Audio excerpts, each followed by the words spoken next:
Totoo ba yung aral na once saved, always saved? Na once naligtas ka na, once na ikaw ay naligtas, ay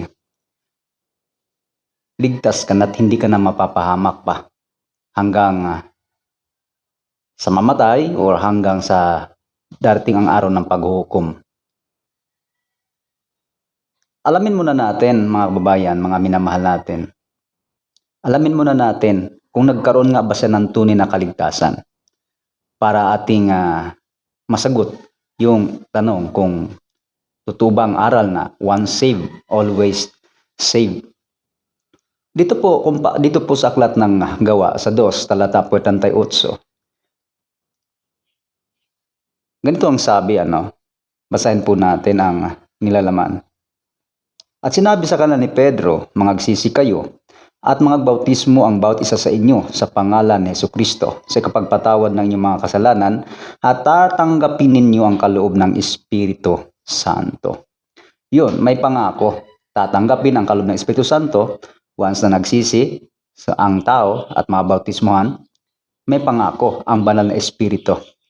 At sabi rito, yan pong mga nangagsisi at nabautismuhan at tumanggap ng Espiritu Santo sa 47 na nangagpupuri sa Diyos at nangagtatamo ng paglingap ng buong bayan at idinaragdag sa kanila ng Panginoon sa iglesia araw-araw yung nangaliligtas. Idinaragdag ng Panginoon sa iglesia araw-araw yung nangaliligtas. So yun pong mga tumanggap ng banal na Espiritu, ligtas po yun At bago yan idagdag sa iglesia, ligtas muna. Yun po ang nakalagay, So mayroon po silang kaligtasan.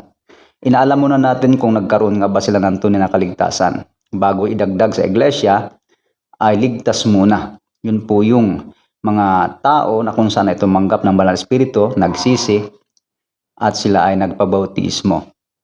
May kaligtasan to baka sabihin naman ng iba'y walang kaligtasan yan. May kaligtasan na bago nga po sa idagdag, ligtas muna. Yun ang dapat nating bantayan. Yun ang dapat nating ingatan. Ngayon dito po sa aklat ng Roma, nung siya po ay idinagdag sa iglesia, siyang bayan ng Diyos, nang idagdag siya ng Panginoon, ang sabi rito, Roma 11 talata 21, sapagkat kung nagawang putulin ng Diyos ang mga likas na sanga, magagawa rin niya kayong putulin. Dito'y makikita natin ang kabutihan at ang kabagsikan ng Diyos. Mabagsik siya sa mga nagkakasala, pero mabuti siya sa inyo kung mananatili kayo sa kanyang kabutihan. Pero kung hindi, kayo man ay puputulin. Malinaw po yan, naikabit na po yan sa sanga, pero pwede pang putulin. Pwedeng putulin kahit pa yan ay nakakabit. Dahil ang original nga naputol Nakakabit yun dati, naputol. So, tayo naman ay ikinabit lang din na sa ibang salin ay isinanib sa iglesia. Yun po yung salitang yung napaanib ka o napasanib ka doon sa iglesia na kung saan ay ang Panginoon ang siyang nagsasanib doon. Siya ang nag-anib doon. Kaya ang sabi ito, sapagkat kung nagawang putulin ng Diyos ang mga likas na sanga, magagawa rin naman niya kayong putulin. Dito'y makikita natin ang kabutihan at ang kabagsikan ng Diyos. Mabagsik siya sa mga nagkakasala, pero mabuti siya sa inyo kung mananatili kayo sa kanyang kabutihan. Pero kung hindi, kayo man ay puputulin. Ayon. Kaya dito sa talatang 23, at kung hindi magmamatigas ang mga Hudyo, kundi sa sampalataya, ikakabit din sila muli sa puno. Dahil kaya itong gawin ng Diyos, sapagkat kung kayong mga sanga ng ulibong ligaw ay naidugtong niya sa ulibong inaalagaan, kahit na hindi ito kadalasang ginagawa, mas madaling idugtong muli ng Diyos ang mga sangang pinutol mula sa dating puno. Kaya tayo na mga hindi original, tayo yung hindi mga Hudyo, mga Hentil tayo Nung ikinabit tayo, nagagawa ng Diyos yan. Naisanib ka dun sa kanyang iglesia. So may kaligtasan ka dahil kabahagi ka na eh. Ligtas ka muna bago ka doon isanib. Sa salitang binasa natin kanina ay idinaragdag sa iglesia. Kaya ligtas eh, may kaligtasan yan. Pero ang sabi, kung nagawa ng Diyos ikabit, magagawa rin niyang putulin. Paano magpuputol? Ang sabi rito sa talatang 22, dito'y makikita natin ang kabutihan at ang kabagsikan ng Diyos. Mabagsik siya sa mga nagkakasala, pero mabuti siya sa inyo kung mananatili kayo sa kanyang kabutihan. Kung mananatili, paano kung hindi? Ito, pwede bang mawalay? Pwede bang hindi mananatili? Pero kung hindi, kayo man ay puputulin. Pwedeng puputulin pag hindi namamalagi. Ibig sabihin, kapag ang tao po ay hindi mamamalagi, mapuputol siya uli. Kahit na siya na ikabit na, kahit na idagdag siya sa iglesia, pwede siyang puputulin uli kung hindi siya mananatili. Kaya nga ang sabi doon sa aklat ng sa aklat po ng Hebreo pa rin, dito sa ating babasahin, ganito ang sabi, Hebreo 6:4.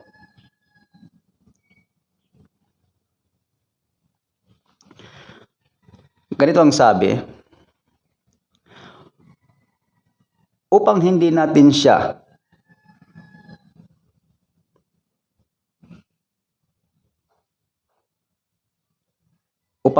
tatalikuran, sapagkat kung tatalikuran ng isang tao ang Diyos, hindi na siya mapagsisisi at mapapanumbalik pa sa Diyos.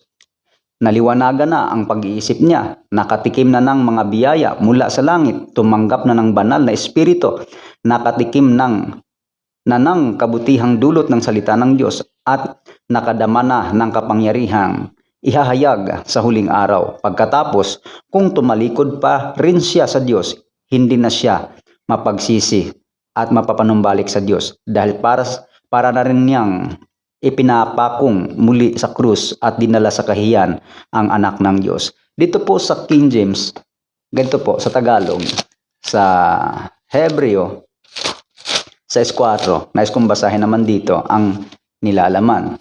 Ang sabi rito, talatang 4, sapagkat tungkol sa minsang naliwanagan at nakalasap ng kaloob ng kalangitan at mga nakabahagi ng Espiritu Santo. Nakabahagi na po ito. Ito po yung mga binabanggit nung una na tumanggap ng banal na espiritu at yun po ay tanda o tatak sa kanila bilang sila'y pag-aari ng Diyos. So meron na silang buhay, nasa Diyos na sila. So ito malinaw o patunay na nagkaroon na sila ng ugnayan sa Panginoon. Naging sa Diyos na sila. Wala na sila dun sa dating buhay. Yun nga lang, at nakalasap ng nakalasap ng mabuting salita ng Diyos at ng mga kapangyarihan ng panahong darating. At saka nahiwalay sa Diyos. Tingnan niyo po nahiwalay sa Diyos. Hindi naman pwedeng mahiwalay yung hindi pa nagkaroon ng ugnayan sa Diyos. Nangangahulugan, ito ay nagkaroon na ng ugnayan sa Diyos. Sa Diyos na po ito, pero nahiwalay sa Diyos. So pwede po palang mahiwalay sa Diyos. Hindi po totoo na pag ikaw ay sa Diyos na hindi ka na mahihiwalay. Kaya nga may babala May babala na dapat mananatili.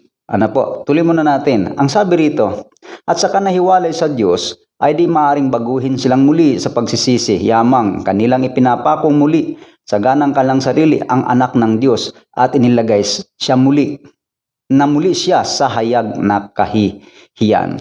Malinaw po na pwede pang mawalay.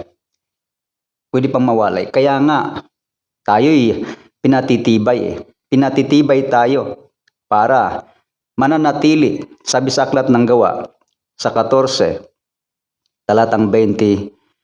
Ang sabi rito, ganito ang sabi, Pinatatag nila ang mga tagasunod ni Jesus at pinayuhang magpatuloy sa kanilang pananampalataya. Sinabi pa nila, maraming kahirapan ang dapat nating danasin para mapabilang sa paghahari ng Diyos, ang sabi rito. Kaya Bakit pa pagtibayin? Sapagkat sabi rito, pinatatag nila ang mga tagasunod ni Kristo. Tagasunod na po ito at pinayuhang magpatuloy. Papayuhang magpatuloy. Bakit papayuhan pang magpatuloy kung hindi na pala maaaring mapahamak? Kung ito'y nananatiling ligtas, doon pa lamang ay matibay ang paniniwalang sinasabing ang tao ay na nasa Diyos na ay pwede pang mawalay, pwede pang lumihis, pwede pang tumalikod at mawalay sa Panginoon. So, ang aral na once saved, always saved ay wala pong katotohanan batay sa salita ng Diyos na ating nabasa sa pagkakataon pong ito. Pagpalain po kayo ng ating Panginoon.